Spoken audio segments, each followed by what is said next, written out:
Nung mag-Yolanda, kaya kami naiwan dito kasi inano natin, no? Hinakot natin yung gamit paakyat.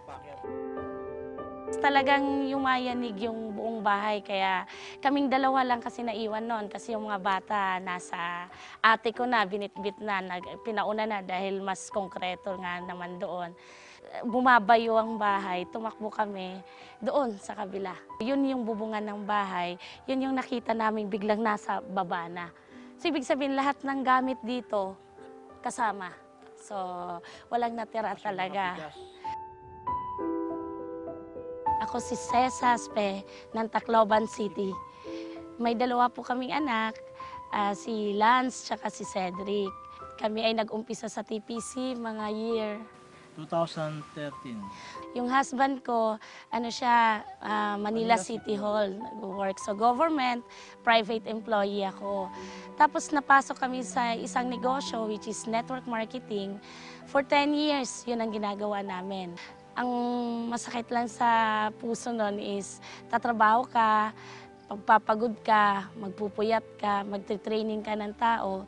At the end of the day, yung may-ari pala, yun pala ang papalpak, biglang isasara ang kumpanya, biglang yung may-ari pag kumita na, masaya na siya, kami naman ang malungkot dahil yun na, isasara niya yung negosyo niya. Nung in-invite na kami sa TPC, pumunta talaga kami ng Manila para tignan ang negosyo. Lahat ng nasa utak namin, yung katanungan, itinanong namin lahat sa kanila yon at nasagot naman nila lahat ng katanungan na yan.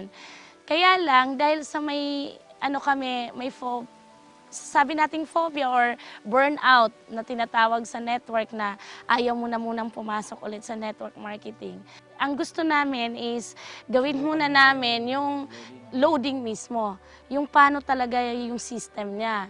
Kung talagang maganda yung service niya. Every day, ang gagawin namin yan, 8:00 ng umaga. Maghahanap na kami ng mga... Sasakay na tayo. Oo. Tapos, lalakad na kami niyan. May area by area kami. Itong area tayo pupunta ngayon. So, bababa kami kung 6 kami. Yung 3 sa kabilang kalsada, yung 3 sa kabila naman. So, susuyurin namin yan, bawat tindahan, bawat establishment. Na kahit bahay nga, yung kahit walang negosyo, kinakatok namin. Ang naging resulta, ang dami naming retailers. First month, second month, doon naramdaman namin na, okay, ito pala ang loading business. Papiso-piso talaga. Pero habang tumatagal, habang dumadami retailers, lumalaki ang kita doon. 2, 3 months, 4 months, na-realize namin ang ganda ng TPC. So na-realize namin, pwede na itong gawin yung network marketing side niya. Hindi na tayo mapapahiya, dire-diretso na to. So gawin na natin. So ginawa namin, nagpa-big presentation kami dito sa Tacloban. Pupunta 2 days yon na maramihan na presentation for dealers na. Hindi nakarating yung VP tsaka yung mga leaders ng TPC ng Tacloban dahil yung time na darating sila, yun yung time na dumating din si Yolanda.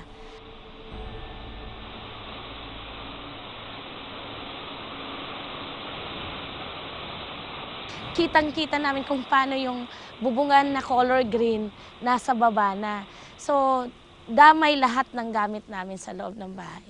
Kami okay, at least nakaka-survive kami, alam namin.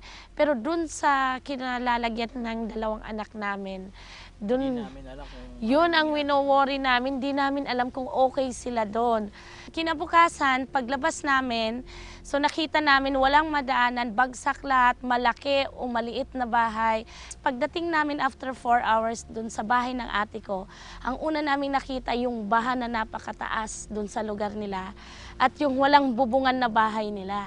So kumbaga yung mga anak namin, yun kaagad, yung 2 bata, safe sila pareho, pero pareho silang tahimik. So yun basta yun yung niya, yung lahat okay lang nawala. Pero yung mga bata, talaga yun yun ang pinaka-importante sa lahat. Tapos nung nakita kami, inaakap lang kami, kaming 4. Tapos wala, hindi pa rin nagsasalita. Nalaman na lang namin na 4 hours nakakulong sila sa CR. Tapos yung tubig, mataas sa kanila, nilagyan lang sila ng upuan.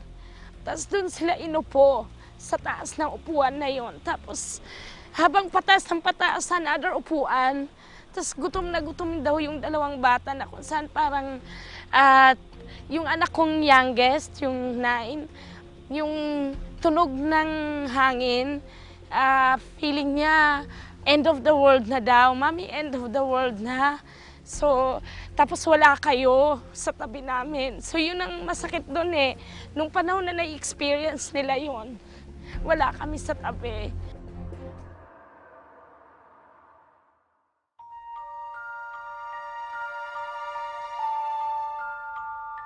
Ay, ito yung lugar na to kung saan puro kabahayan yan, paakyat hanggang doon sa may kalsada, na kung saan nung na-Yolanda talagang wipe out lahat yan dito. Ang pinaka nakakalungkot lang, itong bahay mismo na to na nasira, kung saan yung barko sumadsad. Bahay to ng kaibigan ng ate ko eh. Best friend. Oo, as in barkada niya. Nalaman lang namin na namatay siya through Facebook.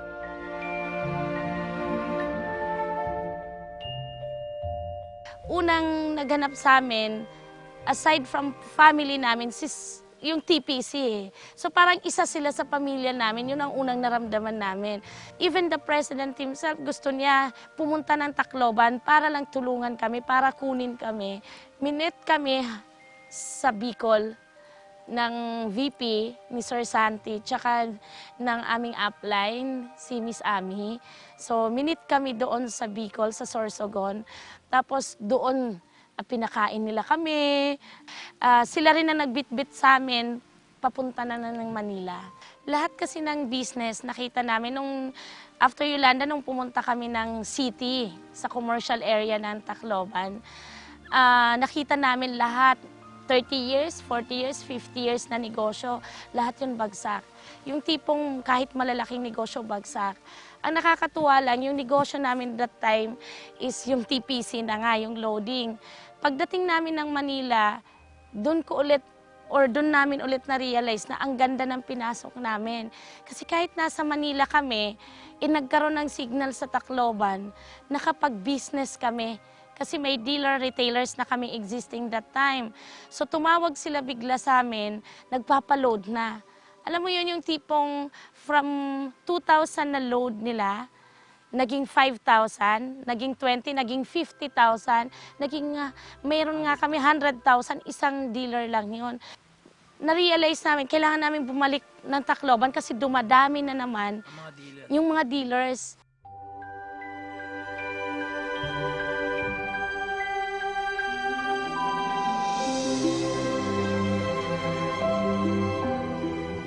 After 7 months, after na Yolanda kami, ang maganda nito, ang opisina ng Tacloban City na itayo ulit noong May.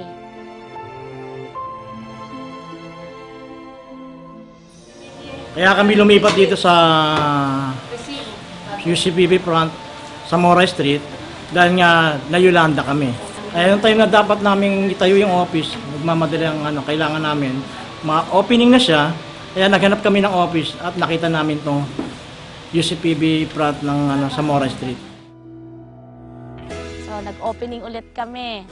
Tapos, ang nakakatuwa nito, yung sasakyan namin dati na pinaghirapan namin ng todo sa ibang kumpanya, na-recover ulit namin dito sa TPC bahay. Nagkaroon kami ng bahay sa Manila. Nakapag-aral yung mga bata, hindi nag-public, kung hindi nakapag-private pa rin sila. Tapos, yun, wala na kaming problema sa mga necessity namin. Lahat napunuan dahil sa kita namin sa TPC. Ito So yung island namin, family island. Actually, sa ate ko talaga to, pero every time may gathering or magustong magbakasyon ng pamilya, dito. So, enjoy. Walang ibang tao, kami lang. So, family lang talaga. Langoy-langoy lang dyan, swimming, tapos kain, kuha ng buko dyan. Kinabukasan, bawi ulit, network ulit, trabaho ulit, negosyo ulit. Dahil sa ganda ng TPC, na-enjoy na namin kung ano yung kinikita namin. Pagka ikaw nawalan, tumayo ka, magtrabaho ka ulit, magtiwala ka ulit sa nasa taas. Ako si Ces Haspe. Ako si Jack Aspe. Ito ang aming kwentong TPC.